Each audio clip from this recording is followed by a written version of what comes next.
Hello students, welcome to account street and this is video number 10। इस video में हम बात करेंगे अपने प्रैक्टिकल्स ऑफ अकाउंटिंग प्रोसीजर्स। मैंने आपको वीडियो नंबर 9 में अकाउंटिंग प्रोसीजर्स के थ्योरेटिकल पार्ट से आपको बताया था कि अकाउंटिंग प्रोसीजर्स क्या होता है। यहाँ पर हम बात करेंगे इसकी प्रैक्टिकल्स की, प्रैक्टिकल्स इसका किस प्रकार सॉल्व किया जाएगा। तो देखिए, अकाउंटिंग प्रोसीजर्स के प्रैक्टिकल्स में हम बात करते हैं सबसे पहले एनालिसिस ऑफ ट्रांजेक्शंस।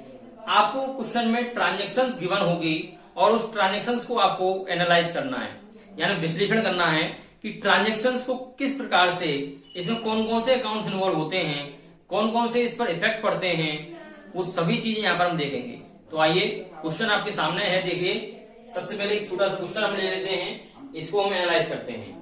तो आइए, ये कह रहा है question, analyse the following transactions, state the nature of accounts and state which accounts will be debited and credited. It means आपको जो ट्रांजेक्शंस गिवन है उनको एनालाइज करना है और एनालाइज करके बताना है कि वो उनके अंदर जो अकाउंट्स इन्वॉल्व हैं वो किस नेचर के अकाउंट्स हैं और किस प्रकार से उन अकाउंट्स को डेबिट किया जाएगा और किस प्रकार उनको क्रेडिट किया जाएगा।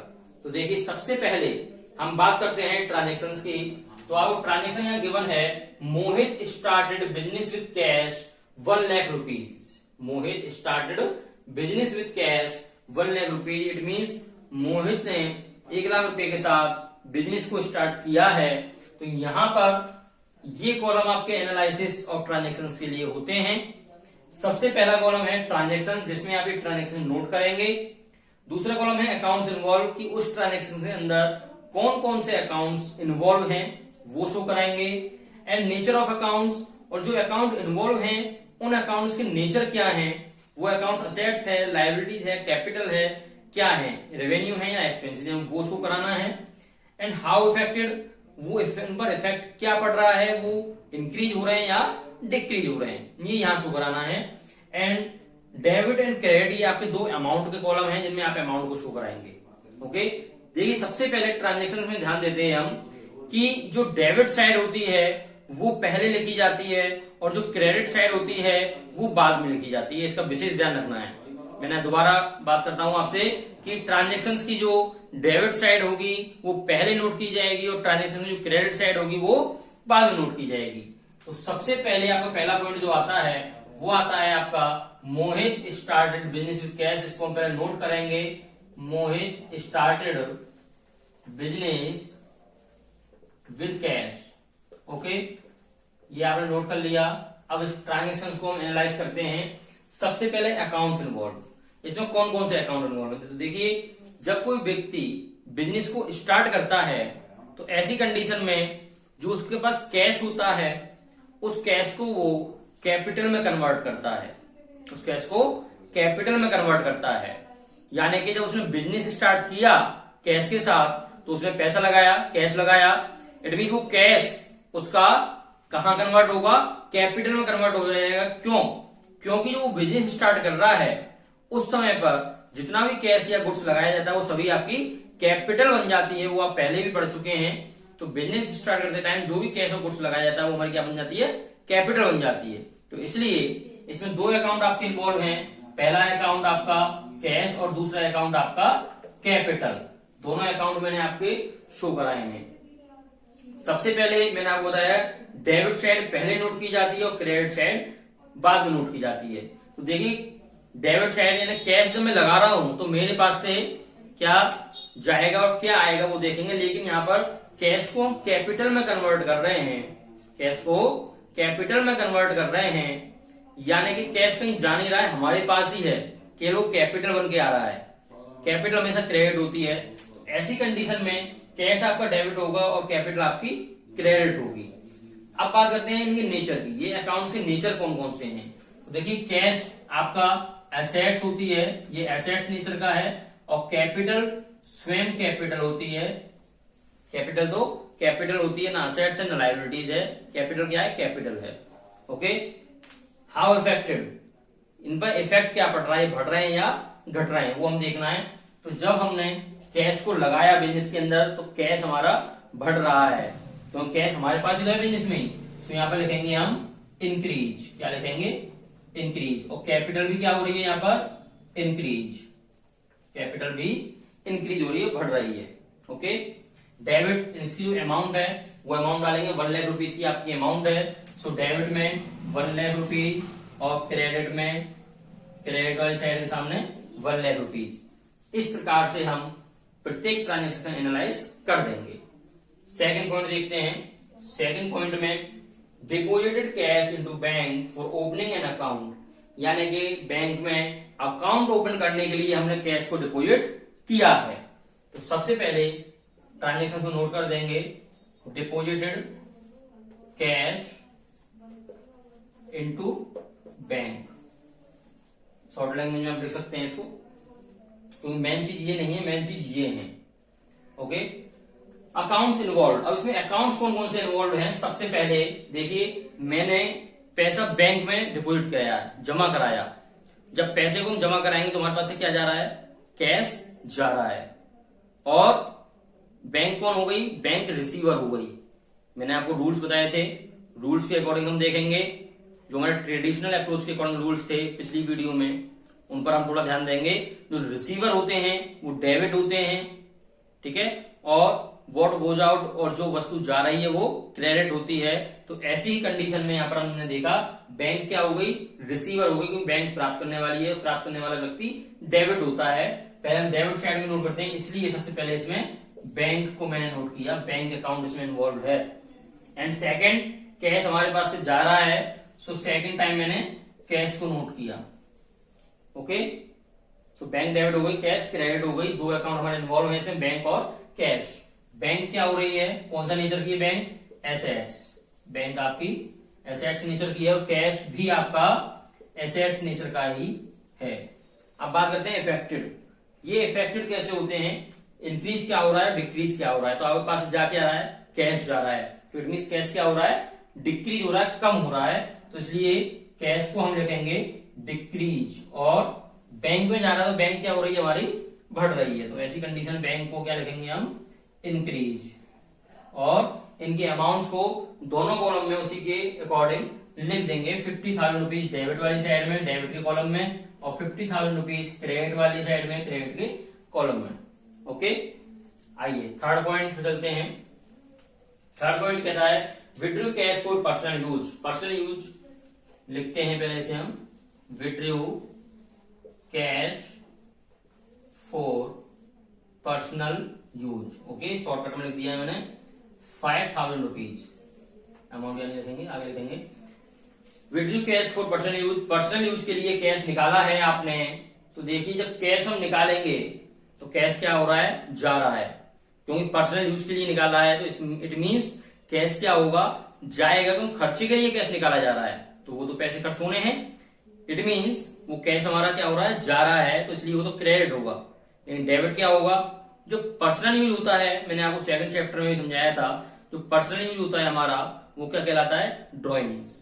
क्या कहलाता है? ड्रॉइंग्स कहलाता है। कोई पर्सनल यूज के लिए निकाला जाए पैसा या गुड्स वगैरह, ये सभी आपके ड्रॉइंग्स कहलाते हैं। तो ड्रॉइंग्स आपकी डेबिट होगी, तो इसीलिए इसमें दो अकाउंट इन्वॉल्व है, पहला ड्रॉइंग्स और सेकंड कैश। ओके, क्योंकि पैसा ड्रॉइंग के लिए निकाला जा रहा है, पर्सनल यूज के लिए निकाला जा रहा है।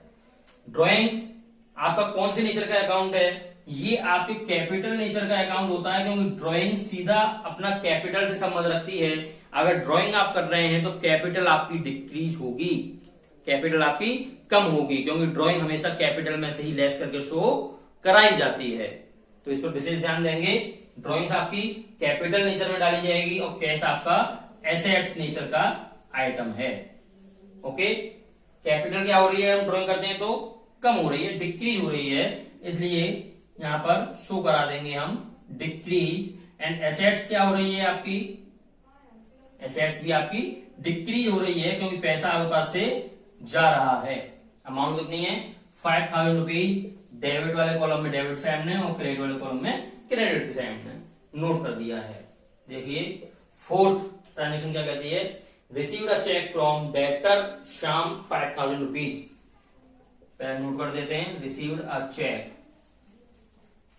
देखिए सबसे पहली बात यहां पर हमें समझने की है, जब भी हमें किसी व्यक्ति के द्वारा चेक रिसीव्ड होता है तो उस चेक को हम बैंक नहीं मानते हैं, बल्कि उस चेक को हम कैश के रूप में ट्रीट करते हैं। क्या करते हैं, कैश के रूप में ट्रीट करते हैं। क्यों? क्योंकि उस चेक को हम जरूरी नहीं है कि बैंक में ही डिपॉजिट कराएं, बल्कि उस चेक को हम अपने किसी भी क्रेडिटर को देकर भी अपना पेमेंट कर सकते हैं। तो इसलिए जो चेक रिसीव होता है उसको हम कैश के रूप में ट्रीट करते हैं, या हम चेक इन हैंड भी कह सकते हैं कि चेक अभी हमारे हाथ में है, बैंक नहीं गया है। तो इसलिए ऐसी कंडीशन में जब भी किसी व्यक्ति से चेक प्राप्त होता है तो उसको हम कैश के रूप में ट्रीट करते हैं, या तो हम कैश अकाउंट मान सकते हैं, या हम चेक इन हैंड अकाउंट भी कह सकते हैं। ये डिपेंड करता है हमारे ऊपर, दोनों में से आप कुछ भी मान सकते हैं, दोनों राइट होगा, या तो आप कैश माने या चेक इन हैंड माने। ओके, दूसरी कंडीशन, दूसरा अकाउंट कौन सा इन्वॉल्व है इसमें, श्याम, क्योंकि श्याम हमारा कौन है, डेटर। श्याम कौन है, हमारा डेटर है। ये कौन से नेचर के अकाउंट्स हो गए आपके, कैश या चेक इन हैंड, ये आपका एसेट्स हो गया, और श्याम आपका डेटर है इसलिए ये भी एसेट्स हो गया। ओके, चूंकि आपको चेक प्राप्त हो रहा है तो कैश आपका क्या होगा, इंक्रीज होगा, इसलिए आप इसको इंक्रीज में शो कराएंगे। और श्याम आपका डेटर है, वो आपको चेक दे रहा है, तो इट मीन्स जो श्याम से मिलने वाला पैसा है वो हमारा कम हो जाएगा ना, श्याम जो डेटर है वो हमारा डिक्रीज हो जाएगा, कम हो जाएगा। तो ऐसी कंडीशन में इसको हम डिक्रीज कर देंगे। अमाउंट कितनी है इसकी, 5000 रुपीज है, सो 5000 रुपीज डेबिट के सामने और 5000 ही क्रेडिट के सामने। Okay, next point is paid salary to staff. Paid salary to staff, salary आप दे रहे हैं किसी को भी, तो इट मीन सैलरी आपके लिए क्या हो गई, अगर आप किसी को कुछ दे रहे हैं तो वो क्या हो गया, आपका एक्सपेंसेस हो गया, क्योंकि वो खर्चा है। और अगर कुछ मिलता है, अगर मान लो रिसीव्ड सैलरी होती तो वो क्या होता, रेवेन्यू होता, क्योंकि वो इनकम है। तो यहां तो आप सैलरी दे रहे हैं तो इसलिए क्या होगा, एक्सपेंसेस होगा। तो ऐसी कंडीशन में सैलरी आपकी एक्सपेंसेस है, तो एक्सपेंसेस डेबिट होते हैं, तो इसलिए सैलरी पहले आएगा। इसके बाद में दे रहे हैं आप, क्या जा रहा है पास से, कैश, सो कैश को आप शो कराएंगे। दो अकाउंट इन्वॉल्व में, एक सैलरी दूसरा कैश। सैलरी क्या होगी आपकी, एक्सपेंसेस नेचर का आइटम हो गया, और कैश आपका एसेट्स नेचर का आइटम हो गया। ओके, सैलरी यानी एक्सपेंसेस आपके क्या हो रहे हैं, यहां पर जब आप सैलरी दे रहे हैं तो एक्सपेंसेस बढ़ रहे हैं, तो एक्सपेंसेस अगर बढ़ रहे हैं तो यहां पर इंक्रीज आप शो कराएंगे। क्या कराएंगे, इंक्रीज, क्योंकि आप जब किसी को सैलरी दे रहे हैं तो वो क्या हो रहा है, आपका बढ़ रहा है, और कैश आपका एसेट्स है वो जा रहा है आपके पास से, तो इसलिए वो क्या हो रहा है, डिक्रीज हो रहा है। ओके, कितना अमाउंट है इसका, 20,000 रुपीज डेबिट वाले कॉलम में डेबिट के सामने, 20,000 ही क्रेडिट वाले कॉलम में क्रेडिट के सामने आप नोट करा देंगे। 6 point and last point is paid rent by cheque. Cheque के थ्रू आपने रेंट पेड किया है, सो यहां पर देखेंगे हम paid rent by cheque, cheque के थ्रू आपने रेंट दिया। सो रेंट आपका एक्सपेंसेस है, एक्सपेंसेस डेबिट होते हैं, तो इसलिए पहले रेंट आएगा आपका एंड देन बैंक, क्योंकि जब भी हम किसी को चेक देते हैं तो उसको हम बैंक के रूप में ही ट्रीट करते हैं, क्योंकि पैसा हमारा ऐसी कंडीशन में बैंक अकाउंट से हमारे से डिडक्ट होगा ऑटोमेटिकली।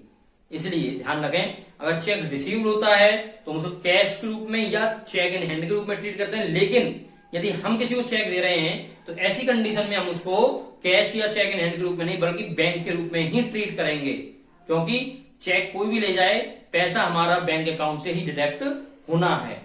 तो इसलिए पहला रेंट और दूसरा बैंक अकाउंट इसमें इन्वॉल्व है।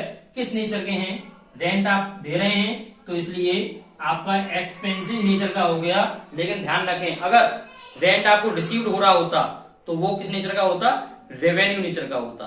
तो यहां पर आप दे रहे हैं तो इसलिए एक्सपेंसिव नेचर का है, और बैंक क्या है आपका, एसेट्स नेचर का है। एक्सपेंसिव आपके क्या हो रहे हैं, आपके बढ़ रहे हैं क्योंकि आप रेंट दे रहे हैं किसी को, तो इंक्रीज, और बैंक आपका डिक्रीज होगा यानी कि घट रहा है पैसा, तो डिक्रीज में डाल दिया। अमाउंट कितनी है आपकी, 6,000 रुपीज है, तो 6,000 रुपीज आपने यहाँ पर अमाउंट में शो करा दिया। इस प्रकार से आपका क्वेश्चन पूरा कंप्लीट सॉल्व हो चुका है। तो ये आपका था एनालिसिस ऑफ ट्रांजेक्शंस। समझ में आ गया होगा। तो एनालिसिस वाले जितने आपके क्वेश्चन हैं उनको आप सॉल्व करने का प्रयास करें, एक बार इसका और अच्छे से रिवाइज करें। जो भी डाउट्स हो कमेंट बॉक्स में आप पूछ सकते हैं। ओके, वीडियो अच्छी लगी हो लाइक करें, सब्सक्राइब करें, शेयर करें, अपने दोस्तों को भी इतना शेयर करें कि वो भी इसका लाभ ले सकें। Okay, thank you so much.